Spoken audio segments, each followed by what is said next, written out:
तमाम तारीफी Islamic videos के लिए हमारे चैनल US इस्लामिक स्टूडियो को सब्सक्राइब करें और वीडियो को आखिर तक जरूर देखें। बहुत शुक्रिया। अहमद बिन अस्काफ दमिश्की रहमतुल्लाह अलैह की कहानी। हजरत अहमद बिन अस्काफ रहमतुल्लाह अलैह ने कई सालों तक मेहनत करके हज के लिए धन इकट्ठा किया। उनका सपना था कि वे अल्लाह के घर जाकर उसकी इबादत करें। उन्होंने बड़ी मुश्किल से एक बड़ी रकम जमा कर ली थी और कुछ ही दिनों में हज के लिए रवाना होने वाले थे। हज से कुछ दिन पहले उन्होंने अपने बेटे को किसी काम से पड़ोसी के घर भेजा।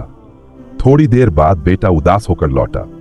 अहमद बिन अस्काफ ने पूछा, बेटे क्या हुआ, तुम इतने उदास क्यों हो? बेटे ने दुखी होकर कहा, अब्बा हमारे पड़ोसी गोश्त और रोटी खा रहे थे।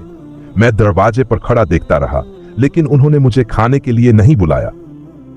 यह सुनकर हजरत अहमद बिन अस्काफ को दुख हुआ। वे तुरंत पड़ोसी के घर गए और बोले, भाई क्या यह पड़ोसियों का हक अदा करने का तरीका है? मेरा मासूम बच्चा तुम्हारे दरवाजे पर खड़ा रहा और तुमने उसे एक निवाला तक नहीं दिया। यह सुनकर पड़ोसी की आंखों में आंसू आ गए और वह रोने लगा। उसने कहा, हाय अब मेरा राज खुल गया। मैं ये सच छुपाना चाहता था, लेकिन अब छुप नहीं सकता। हजरत अहमद बिन अस्काफ ने पूछा, क्या बात है, तुम इस तरह क्यों रो रहे हो? पड़ोसी ने रोते हुए कहा, अल्लाह की कसम 5 दिनों से मेरे घर में खाने का एक दाना तक नहीं गया। मेरे बीवी बच्चे भूखे थे, लेकिन मैं किसी से मदद मांगने की हिम्मत नहीं कर सका। जब भूख बर्दाश्त से बाहर हो गई तो मैं जंगल गया। वहां मुझे एक मरी हुई बकरी मिली। मजबूरी में मैंने उसका थोड़ा सा गोश्त लिया, उसे उबाला और अपने बच्चों को खिला दिया। वह आगे कहने लगा, भाई यही वजह थी कि मैंने तुम्हारे बेटे को खाने के लिए नहीं बुलाया। मैं उसे वह खाना कैसे देता जो हलाल भी नहीं था। यह सुनकर हजरत अहमद बिन अस्काफ की आंखों में आंसू आ गए। उन्होंने अफसोस करते हुए कहा, ए अहमद, तुझे शर्म आनी चाहिए। तेरे घर में हजारों दिरहम और दिनार पड़े हैं और तेरा पड़ोसी भूखा सो रहा था। तू अल्लाह को क्या जवाब देगा? उनका दिल बेचैन हो गया। वे तुरंत घर गए और जो धन उन्होंने हज के लिए जमा किया था वह निकालकर पड़ोसी को दे दिया। पड़ोसी ने लेने से इनकार कर दिया, लेकिन हजरत अहमद बिन अस्काफ ने कहा, यह हक है, इसे लेने में कोई शर्म मत करो। अल्लाह की राह में दिया गया धन ही असली दौलत है। इसके बाद हजरत अहमद बिन अस्काफ अपने घर लौट आए और अल्लाह की इबादत में मशगूल हो गए। जब हज का समय आया तो हजारों लोग मक्का पहुंचे। उनमें एक प्रसिद्ध सूफी संत हजरत जुन्नून मिस्री रहमतुल्लाह भी शामिल थे।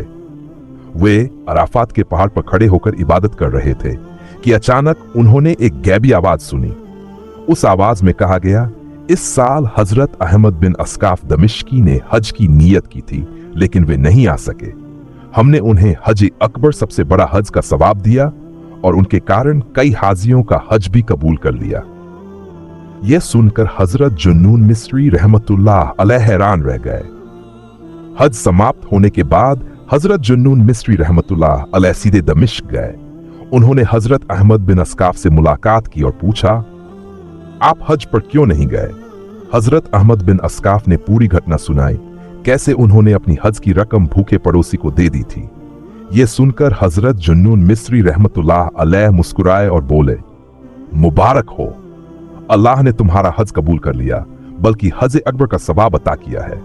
यह सुनकर हजरत अहमद बिन अस्काफ की आंखों में आंसू आ गए। वे बार बार अल्लाह का शुक्र अदा करने लगे। अल्लाह की रहमत से अगले साल हजरत अहमद बिन अस्काफ को इतना धन मिला कि वे खुद हज करने के लिए मक्का रवाना हुए। इस कहानी से हमें यह सीख मिलती है, सच्चा हज सिर्फ मक्का जाने से नहीं होता, बल्कि जरूरतमंदों की मदद करने से होता है।